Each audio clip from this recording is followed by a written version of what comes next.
ওটা নিয়ে তুমি ভয় পাবে না। কি সমস্যা হতো তোমার? পিরিয়ডের সমস্যা। এখন হচ্ছে ঠিকঠাক? না, 25 তারিখে একদিন হয়েছে, আর হয়নি এর মধ্যে। আচ্ছা, এই 21 দিন হয়ে গেছে।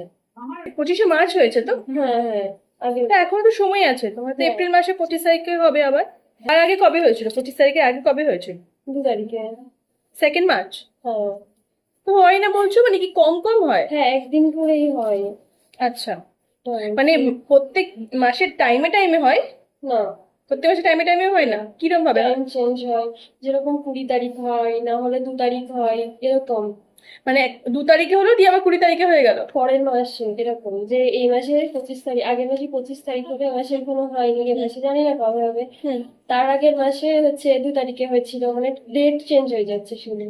দিয়ে দেখো, ডেটে একদম যে 2 তারিখে হয়েছে মানে পরের মাসেও আবার 2 তারিখে হবে এরকম কিছু না, ঠিক আছে? 2 তারিখে হয়েছে, এবার পরের মাসে তোমার মাসিকের ডেটা 21 দিনের মধ্যেও হতে পারে, 35 দিনের মধ্যেও হতে পারে। এই টাইম গ্যাপটার মধ্যে হবে, ঠিক আছে? 21 থেকে 35 দিনের মধ্যে হবে, ঠিক আছে? ওটা নিয়ে তুমি ভয় পাবে না। ওইটা তুমি একটা কি করবে, একটা ডায়েরি নেবে, ঠিক আছে? ডায়েরি বা ছোট্ট খাতা, ঠিক আছে? সেই খাতাতে তুমি ডেটটা লিখে লিখে রাখবে যে এই মাসে আমার এত তারিখে হলো, নেক্সট হলো শুরু হলো আমার পরের মাসে এত তারিখে, ঠিক আছে? নেক্সট টাইম যখন আসবে তখন ওই ডায়েরিটা নিয়ে আসবে।